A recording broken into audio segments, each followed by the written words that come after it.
It's crockpot time. It's October, it's fall, and it's time to bust out this dusty little kitchen tool. I have 5 chicken, 3 ingredient dump and go crockpot meals for you. Today, with the prices of groceries, we need cheap solutions, and chicken is one of the cheapest proteins you can choose. With these recipes, you're gonna have dinner on the table, prepped in the morning in less than 5 minutes, and dinner on the table at the end of the day with no worries. And yes, I am giving you the recipes for free. There is a link down in the doobly-doo below if you wanna go check that out. So if you love crockpot meals, if you love fall, maybe subscribe to the channel, hook me up with a thumbs up. Let's get cooking. For our creamy Italian chicken, I'm starting with your standard Olive Garden Italian dressing. This is about half of this giant bottle, so maybe 12 ounces or so. And I have a little bit left of this onion vinaigrette. You don't have to do this. I'm just trying to get rid of it. So I'm just gonna add that in because I feel like the flavors are semi-similar. Close enough. And next up, some cream cheese. So I have this plain guy. This is not very full. If you don't have this, just a full block is fine. But I only have half a block. So I'm finishing it off with this, just plain cream cheese. So this will be chunky in here because it's not gonna melt until later. Look at all these things I just got out of my fridge. Gonna add 2.5 pounds of boneless, skinless chicken breast. These are actually tenders. And I'm just gonna smush them all around just like this. This part you do not have to do, but I'm going to do. You could add some fresh pepper. You pick up as a way of go, okay? Did you know that if you do this, it comes out much faster? Did you know that? How have I lived this long on the earth without knowing that? Okay, low for 6 to 8 hours or high for 4 hours. Then we're gonna come back in and shred that up. And it has been low for 6 hours. My chicken's fully cooked. I think I'm gonna use a whisk to kind of mush this up. There's my cream cheese. After your mixture is shredded and mixed together, add 1 pound of your favorite cooked pasta shape and mix until combined. Oh, she's so hot. Serve along a beautiful Caesar salad and you are good to go. Dinner on the table in minutes. For my crock pot chicken tacos, I will start with your favorite salsa. Now, I don't have any red salsa in the house. I'm gonna use this. And I also found in the fridge just a teeny bit of leftover. So I will eliminate 2 jars out of my house today. It was like 1 tablespoon. Your favorite taco seasoning mix. This hot and spicy is no joke hot and spicy. So if your spice tolerance is milk, maybe use a mild one. To my salsa spice mixture, I am adding 2 pounds of boneless, skinless chicken breasts. I drained all the excess fluid out of that. And they don't have to be coated, really. I'm just gonna kind of mush them in there. Low for 6 to 8 hours or high for 4 hours. I'll see you then. Well, while that's cooking over there, I thought I would do some of my other favorite things to do in the fall. The first one is to pull out the winter coats. This is like my favorite coat on the planet. The Columbia Omni Heat coats. Oh my gosh, I bought this 4 years ago at a Columbia outlet. This is the warmest mid-weight coat you can do without going ski coat. I freaking love this thing. And it's totally okay for me to wear this to go do my next activity because guess what? It was in the 30s this morning. 30s Fahrenheit. You know what that means? We're almost below freezing. Hi, yi, yi. Anyway, I have my beverage. Dinner's going right there. So I wanna show you, come here. I wanna show you what I like to do when it's cold outside and it's fall. Come on.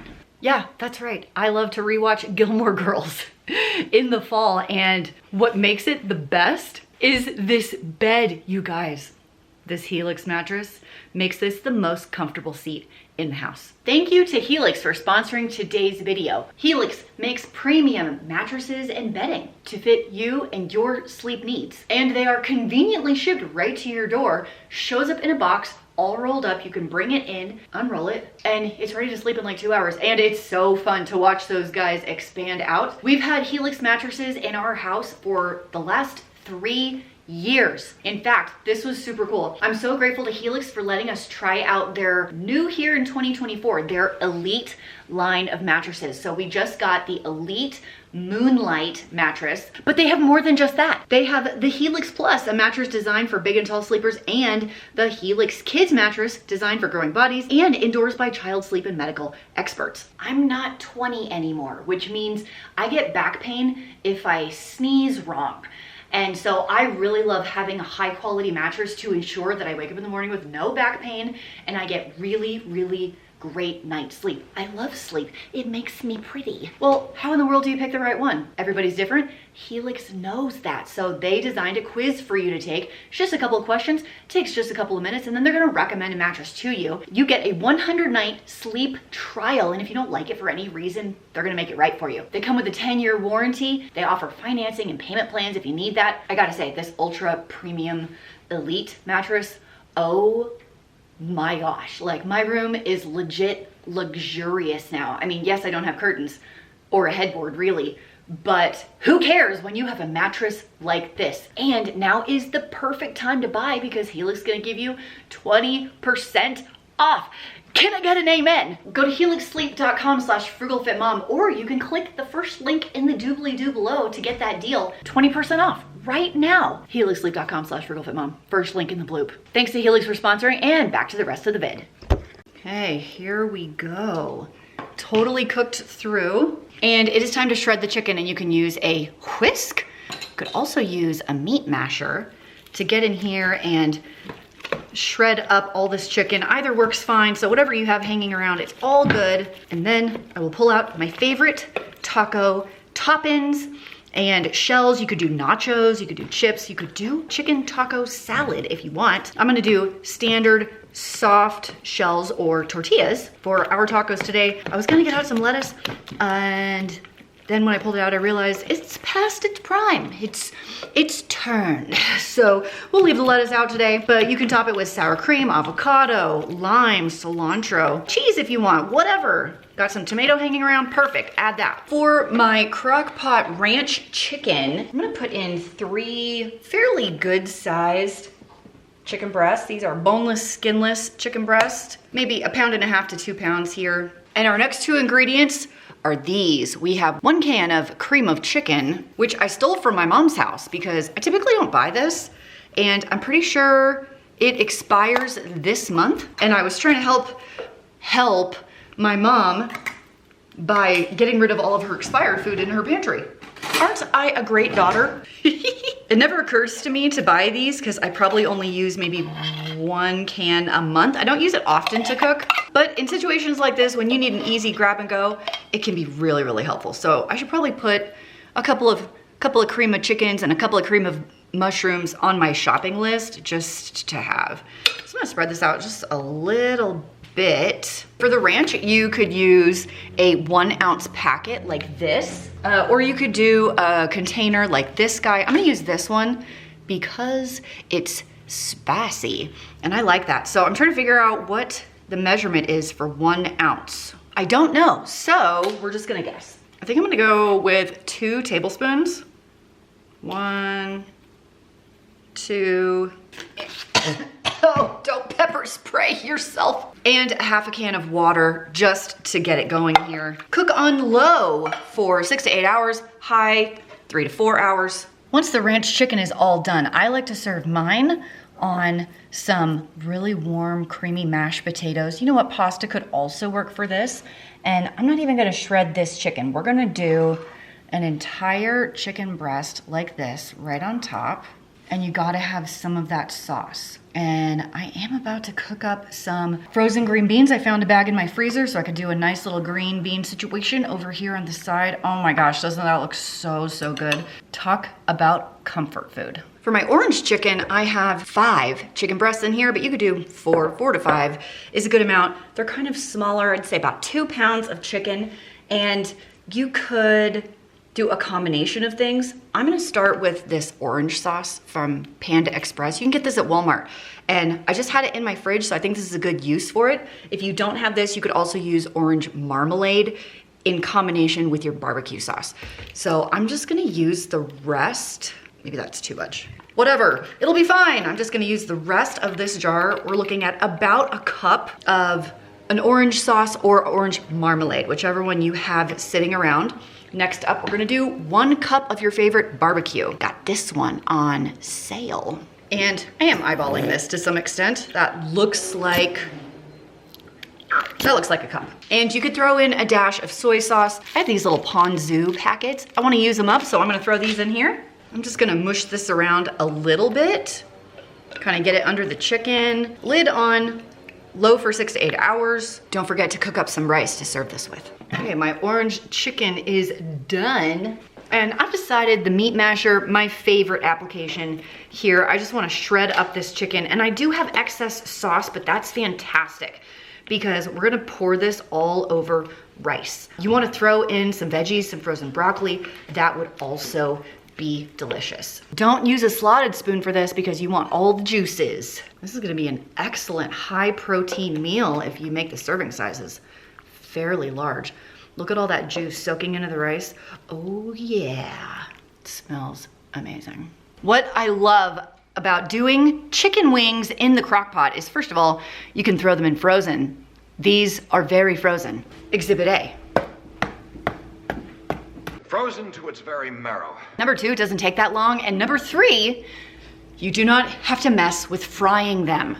Once upon a time, my stepmom decided she was going to do fried chicken wings for the whole family. It was like 20 people. She was over the fryer for literally 3 hours. It was so much time. Okay, here we go. I have, you can do 3 to 4 pounds of chicken wings. I'm doing mine frozen. You can just do them from frozen. If you do them from thawed, you'll just cook on low. I'm gonna cook on high. We have about a 1/4 cup of brown sugar. I know this is a 1/3 cup measuring cup, but it's like I didn't pack it down. It's not really full. Close enough. I have 1 diced onion on here. Your favorite wing sauce. Obviously, buffalo wings is the standard, the American standard.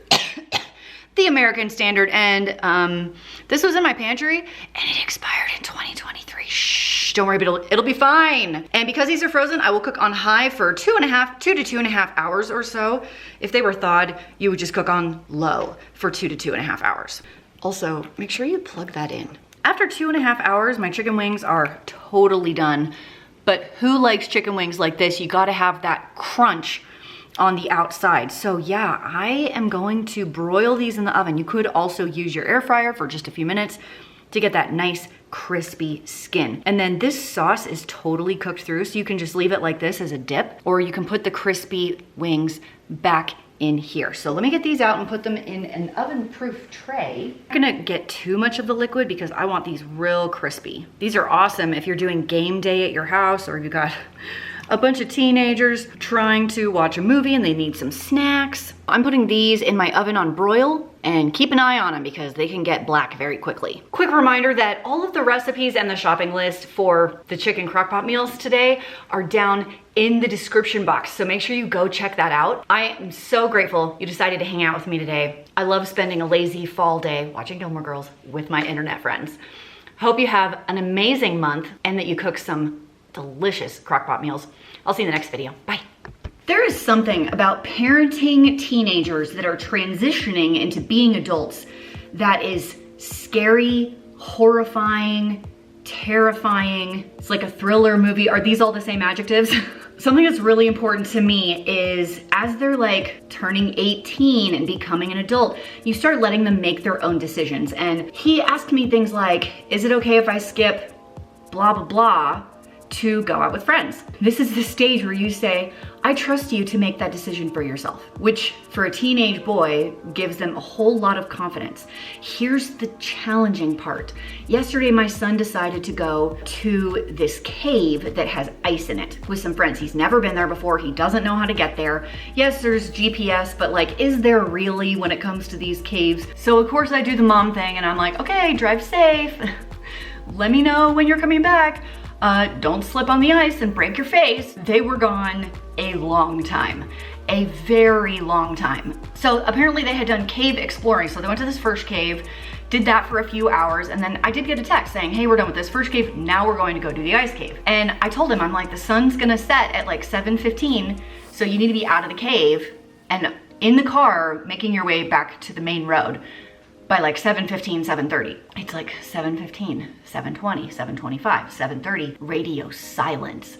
And I'm doing the mom thing. I'm so worried because in my head, he fell on the ice, broke his neck, broke his arm, broke his leg, can't get out, he's stuck. Now, I know where he is, so I could go get him. But at the same time, well, like, my mommy heart is worrying for his safety. The more intelligent part of me is like, give him his space. Well, guess what? He's fine. He texted me 5 minutes later, 7:35. We're in the car, we're on our way back. My phone's almost dead. He got home a little after 8:30, maybe 8:45.